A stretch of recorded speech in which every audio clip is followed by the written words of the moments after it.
water is chilly. All right, I get a lot of these technical type questions like, can we just put cleanser on dry skin, start rubbing, and then rinse it off? I'm sure you could do that, but having a little bit of moisture on there just kind of helps glide the cleanser over the surface of the skin with the emulsifiers and lathering agents and everything. But yeah, you can do that. Just put it on dry. Prior to being on YouTube, as a dermatologist, none of these things ever once came up. Patients never ask these things. They are not in any textbooks.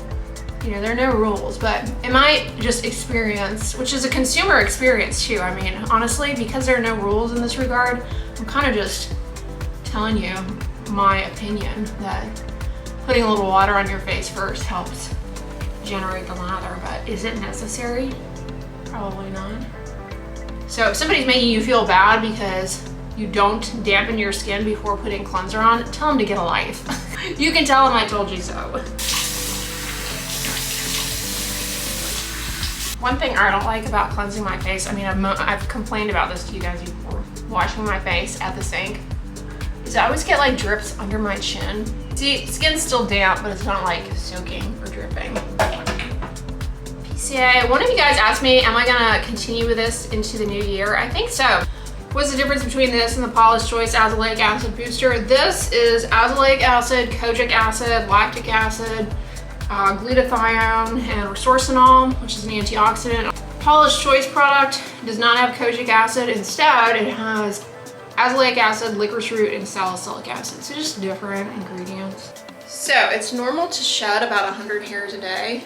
And I find that if I don't shampoo my hair every day, I have to deal with a lot more of the dead hairs because shampooing kind of helps remove those that are already coming out, if you know what I mean. Whereas if you don't shampoo, well, then you gotta deal with it in your comb. Shedding hairs are telogen hairs. It's normal to shed about 100 of them a day. And the way to know if it's a telogen hair is you'll see a little white tip at the end.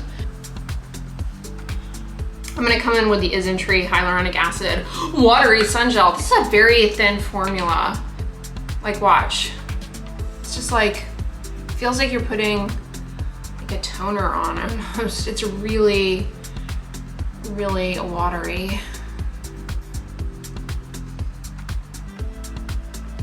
You know, I feel like we have this, what's the phrase? Circle, we'll just call it circle jerk chicken to keep it G-rated, where you have people fear-mongering chemical sunscreens, making people feel like they have to use mineral sunscreens, which you don't.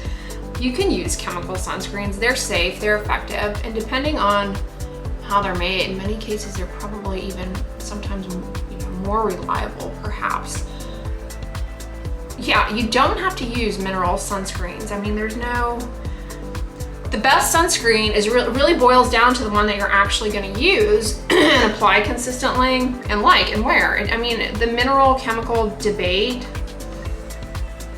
we just don't have enough, we don't get enough information from brands, from sunscreen manufacturers to really begin to have that argument. All it is a lot, theoretical arguments of like, well, this one's got zinc size, the size of the zinc particles in this or this, and as it gets smaller, and it's a lot of hand waving without, we want actual information, but we're not getting it.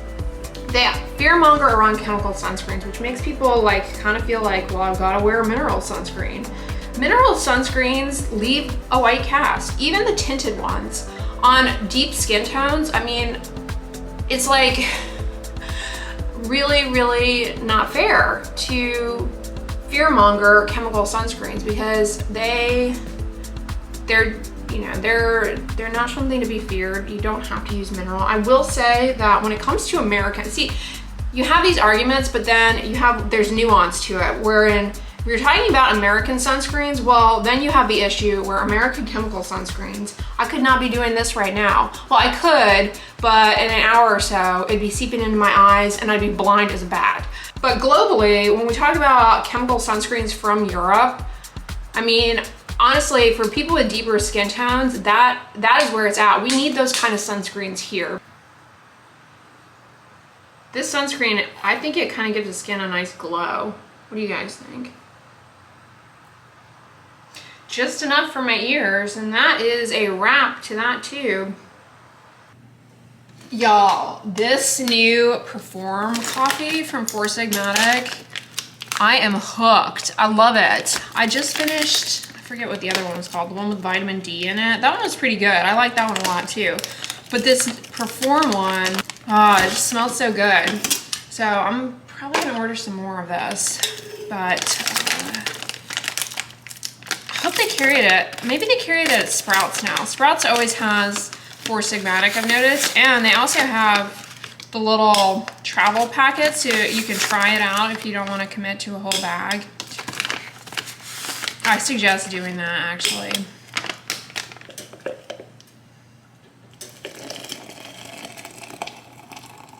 All right, 6 minutes is up. Yes, I am wrapped up like a burrito in a blanket because I'm wearing shorts because hello Texas, but it's cold in here. It's drafty.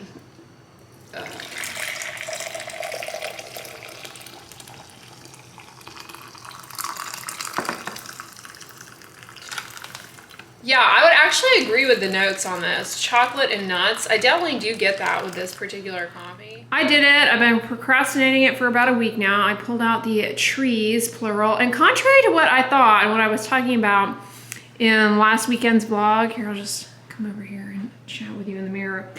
I actually bought another bag. I had completely forgotten about it for the other tree. So they're not all stuffed in one, but this one was rather unwieldy. I think there's a hole in this bag. So I'm not sure which one is the ballet tree and which one is the biggie tree, but we're gonna set them up. I don't think I'm gonna decorate them today because I don't know that I have time for that, but I put on this cute sweatshirt from Abercrombie. I'm standing in the dark, you can't even see me. Because I always get really itchy from the bowels and whatnot, so I put on a long sleeve.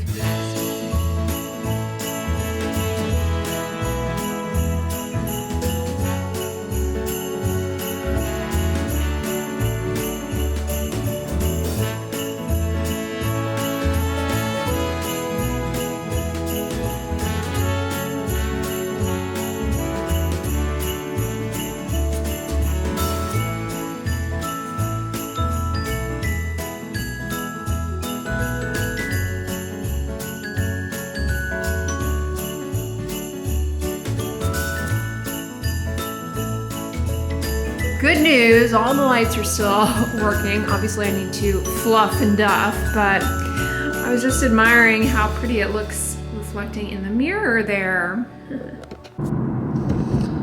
All right, you guys, I'm on my way out to run errands, and I was just thinking, because I was sort of ranting about this morning, about there are so many things in skincare that I feel like they just go around in circles. The sunscreen arguments are always, you know, round and round we go. Where it stops, no one will know. It's like the way things are expressed, especially online and, you know, propagated in such a way, is that what is right for one person or for one condition or for one situation, it doesn't mean that it is like a universal law, you know, something that is a gold, like, must be done. There's this thinking online, especially, that there has to be a yes, no answer to everything. And it's very difficult to communicate nuance. And I think that is an area where we're very vulnerable to being manipulated. And I see it all the time with skincare. For example, like, sure, preservatives, some people are allergic to them. Some people, their skin is easily irritated by certain preservatives. So labeling something free of preservatives isn't necessarily a bad thing at all. It tells us people, hey, the thing that is problematic for my skin is not in this. But then you have this thinking like, preservatives are bad, preservatives are bad. I need to, you know, they're bad, bad, bad. It's like, no, they're actually good. And unless you happen to be, you know, sensitive to them, there's no reason to avoid them. Another circle jerk chicken is the whole oil-free nonsense. I mean, it's just like the oil no mineral oil or whatever. Like, it's well established that mineral oil is not a comedogenic. I mean, comedogenic ingredients, they would never be put in a skincare product. So you have this pseudoscience out there about, you know, the mineral oil thing, and then, you know, you have silicones as oil-free alternatives because they feel more lightweight. That is really what it boils down to. I wish there was just more transparency with what things actually mean so that consumers don't unnecessarily have anxiety about these insignificant things. Like oil-free really just means shine reducing, lightweight, non-greasy.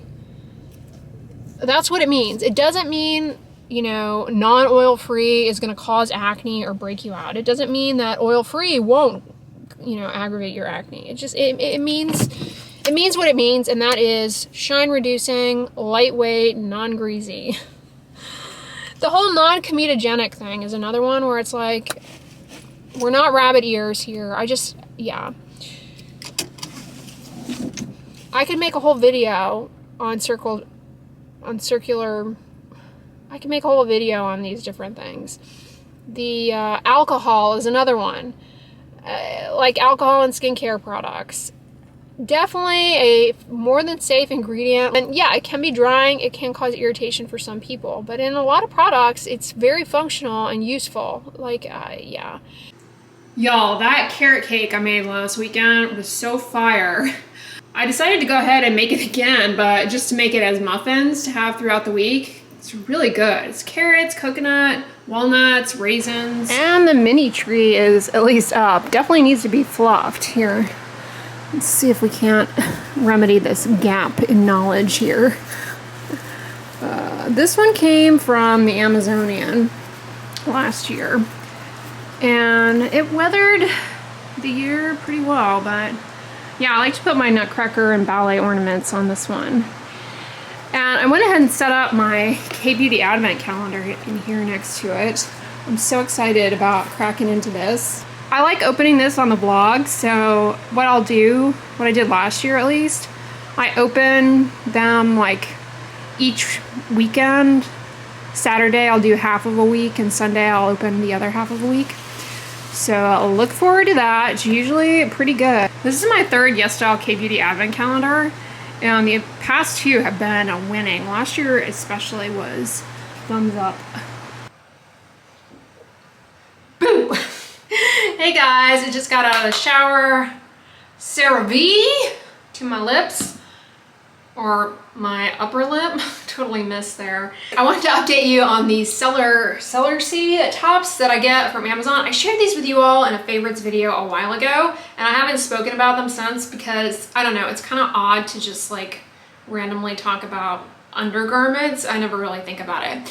But, I mean, it's an undergarment slash tank top. Comes to mid, like around the navel area, but I wear them under shirts all the time, and they're a great sports bra, but the quality, they hold up really well. Like this one I bought on Amazon. I feel like I bought these maybe in June, and I wear them, I wear this one pretty much every week, wash it every week. I just put it in one of those little delicates bags, mesh bags, throw it in the washing machine along with all my other laundry.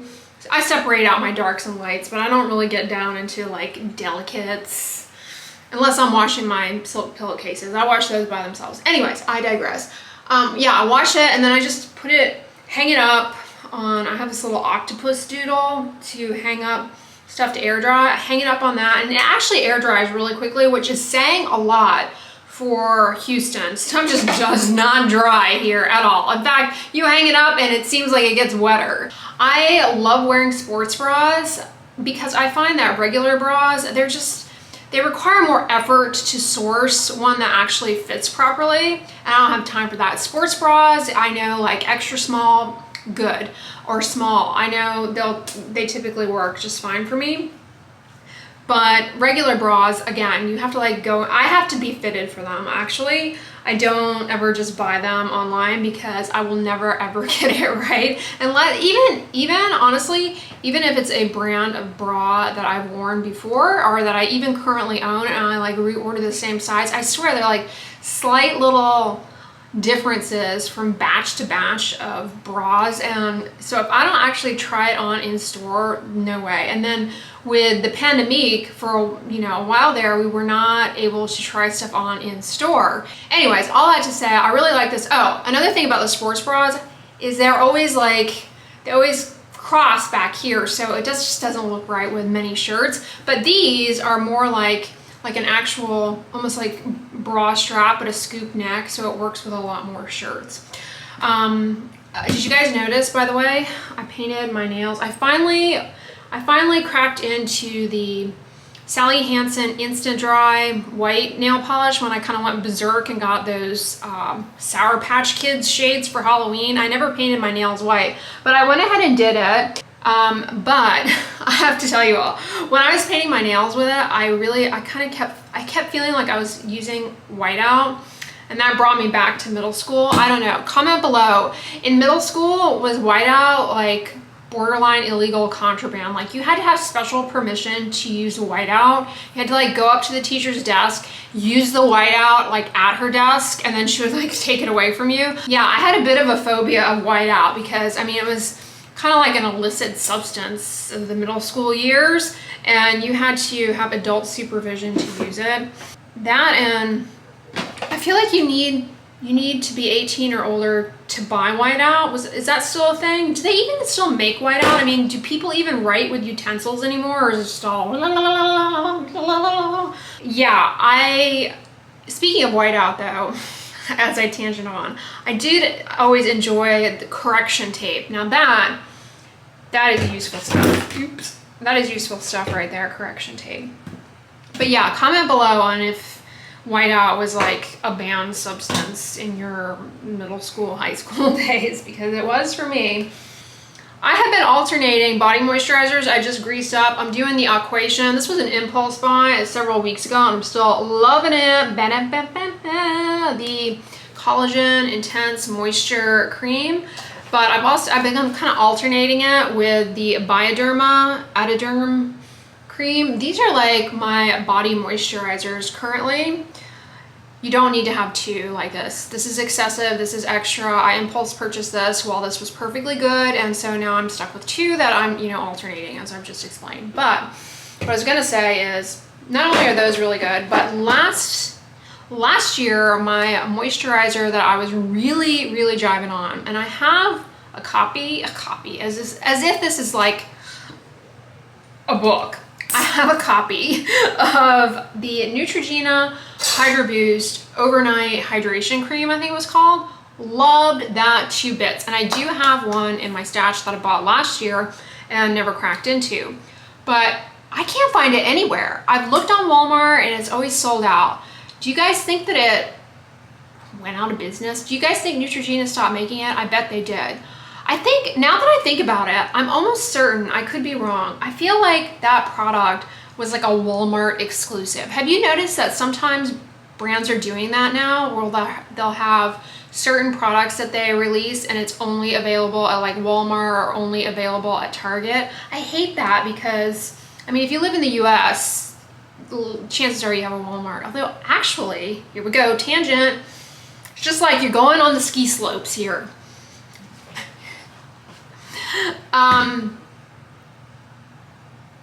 Exited my head. What was I gonna say? Oh, I know what I was gonna say. When I lived in New York City, there's like no Walmart there. I don't know what the deal was there. And what is it about when you can't have something, you want it all the more? And when I lived there, I was always like craving wandering through Walmart, but we have tons of Walmarts here, so I got that out of my system right quick. Yeah, but I feel like sometimes brands will do like a Walmart exclusive skincare product. That being said, Walmart, they bring a solid game when it comes to their skincare selection. I would say they trump Target, in my opinion, because Target gets a lot of like kind of indie-ish brands that are segging out of indie and, you know, becoming more popular, mainstream.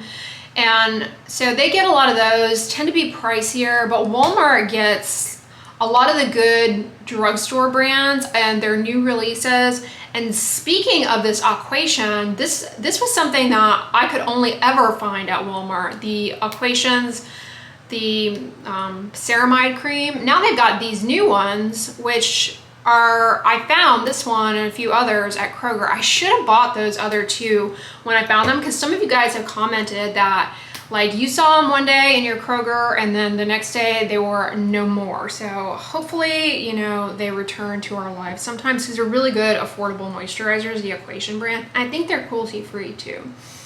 Anyways, guys, I'm gonna wrap this vlog up here. Thank you so much for making it this far in the video. Thumbs up yourself. If you like this video, give it a thumbs up, share it with your friends, and as always, don't forget, sunscreen and subscribe.